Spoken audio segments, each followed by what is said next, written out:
akkuma lafaanaa softetti akkuma natti himtetti akkuma mucaa hojii fiddee gashitetti eessatti akka galchite tokko irraa hin dogongorin gaafa duutes immoo akka itti du'a ishiisitti man akka eenyutti immoo akka galchite mana kontiraataa sana akka baate akkuma ana keessan natti odeessitetti otoo waan na tokkotti irraa hin dogongorin dubbii ana keessan natti himte asitti irraa dogongorte taanan shakkiin akka sibira qaqqabu dhaggeeffadhu obboleettikiya. Kanaafuu waan na tokkotti irraa hin dogongoriniiti dubbadhu namni tokko malsii jala hin deebisinaa dhaggeeffadha. Ayyee burtee muyitii qabadhati hundi keessanuu muyitii qabadha anaa ittaasaa anaa fi burtee arsii waliin haasofne shilbo baga nagaan nuftee duraan dursa waaqayyoon jabana siifaa kennu bulettee nyaatan nabsee ishee amaaru haadhoo koo dhugaa mucayyoo bichaa barbaanna amma intala akkana jirtu tana sababuma ishiin irraa waanuma irraa beektu waan beektu bichaa hin waan hin beekne namni dubbadhu si jedhe hin jiru waan beektu bichaa takkasitti hin dabalin takkasitti hin hir'isin wanni sodaatu tokko immoo hin jiru. Sodaatiin eenyumtu baatu godhuu danda'u. Dhugaa koodee keetii baasii jemmaru firuu keetii dubbadhu waan beektu. Taaptaa godha. Tokkoffaa dhaggeeffadhu daa'imman harkaa qabaa jira hundi ittiin na yaamte nan ba'a galgala ishee gootanii na seessistan jechuu fixuu baadhetti. Rakkoon qaba iyyee. Tokko ilaali mucayyoo tana oggaa dura jechuudha. Oggaa dura sulkii waliin qabu.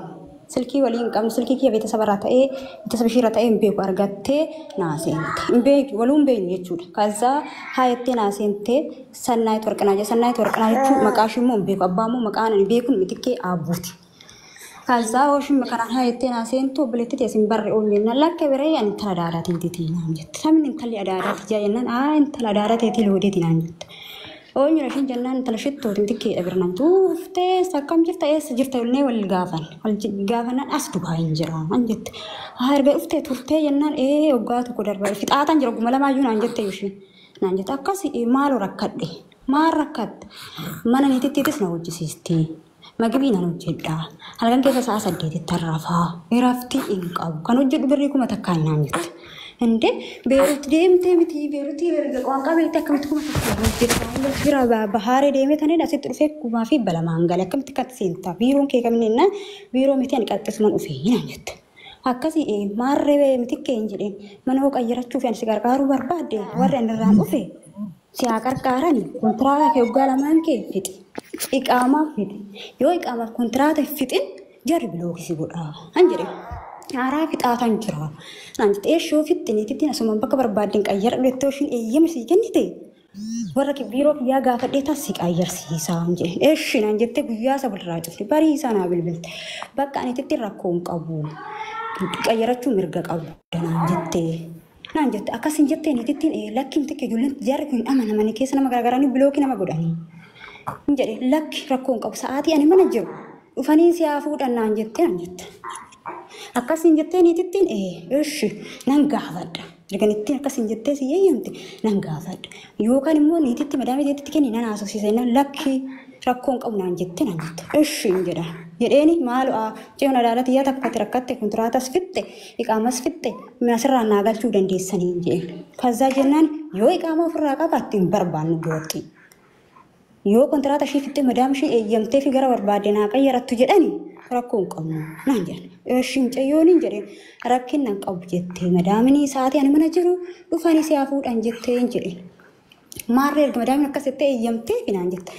Sa'aatii madaamni ishii mana jirtutti lukeeshinii naa ergitu taaksiin erginaa fi akka yaa fuudhu naan jette. Eeshi mitikkee akkana jedhani warri biiroo niititti sa'aatii mana jirtu.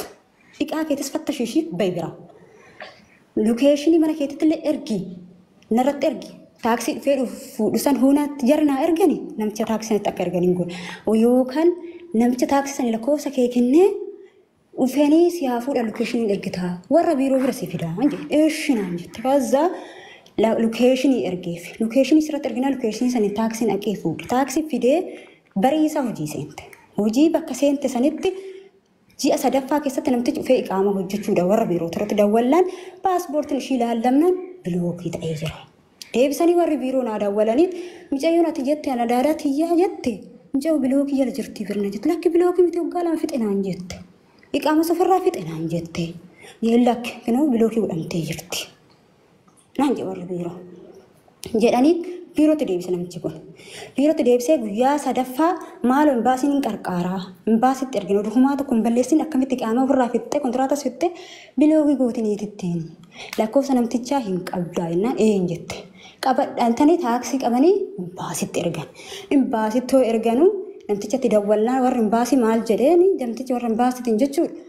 Kontiraata iffinni waggaa lamaatti shiitis iffinni nus eeyyamne hin gaggeessine kaasnaa cabsiteeti paaspoortii hattee baatee namtichi. Kaazaa warri imbaasii immoo mucayyoodhaan jechuudha. Ati hattee baate lakkaan ati hin baanetti. Erga hattee hin baane wanta kan nuti sii fixa deebi'uuta hojii keetitti deebi'anii.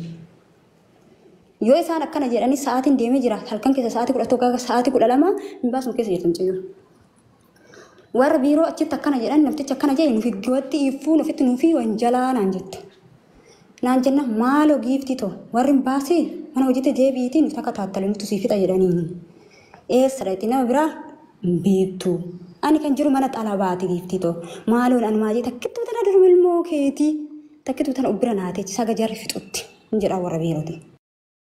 Warra biirootiin akkana jedheeni sa'aatii 12tti makaraa meeqan itti boo'ee naa taaksii qabattee haa dhuftu taaksii yoo seente lokeeshinii erginaa fi haa dhuftu jedhan. Kaazaa lokeeshinii taaksii qabadhuutiin jedheen taaksii qabadhu lokeeshinii sii ergan lakkoofsa isaanii kenni. Jedheen lakkoofsa isaanii kennite taaksii qabattee laayite mucayyoon obboleettiiti. Jechuun warra biiroo obboleettiiti. Jechuun warra biiroo kinaalaa qabamti. Laalaa qabamtee nama murtee akkam buunarratti canaannaqattee of canaannaqxina naan jette of canaannaquurra naaseessisiiti namticha kana naa takataattala maala duruma rabbii jedhan. Eeshi warri imbaasiin takataattala jedhani warra imbaasiitti beekaa sirriitti yinaan jedhan. Si galee jedhanii mana hojii kana seente lammata jechuudha. Mana lammataa seente kana dhuma akkanumatti waliin taphannu oduun haasofnu silkiin kee xalafamu. Silkiin kee xalafamu sanii an xalafam oonu irratti ishee irratti dawwal hin waraama malee naannoo hojjetu silkiin. Kaazaa miti keessa silkii kee hin xalafte. Lakkan hin xalafne. Lakki miti keessa sun hin xalafe. Hin xalafne naan jetti. Kaazaa lakki miti keessa sun hin xalafe maaliif na xalafta geefti kooni. Kinoo beessitu na xalafe lakkoofsa keetii qabu hin jedheen. Jennaani lakkan sun xalafne waan si xalafe waaqayyo nagaan nan galchin naan jetti. Lakki miti akkanas hin jedhini tu na xalafe. Maali? Nan xalafti kun baadatta sallaftee maaliif na kennite mistira kiyyaa. Hin jedheen. Lakkan sin xalafne akkasi adoo ishee irratti hin cufin aadaa teenya jira. Tanhaati ishee irratti xalatte. Dawwalee adaadii shuuti jemti keen akkana na goote maaliif akkana na goote adaadoo na gaafadhu hin jedhan. Eeshi naan jette. Ammas deebisee lakki biloogii yaalaa na baasi maaloo na xalaftee yaalaa na baasi hin jedheen. Hin xalafne itti sun hakatte. Eeshi kanaan tikke erga kana ta'e rakkoo hin qabu. Jedhee tan biloogiin godhee biloogii na goote. Erga sa'aatii ishiin biloogii na goote waliin haasofnee hin beeknu silkii ishiitis bilooguma jala jira kiyyaas bilooguma jala jira jechuun ceyyoo. Waliin haasofnee hin beeknu. Si galee deebisee qoyganatti fixanne deebisee immoo yoo waliin biloogii wal gone ji'a 4 buunne kana ersi naaseene jennaan ersi naaseeneti maaloo mucayyoon oollaan irra jirtu naan jedhe biiroo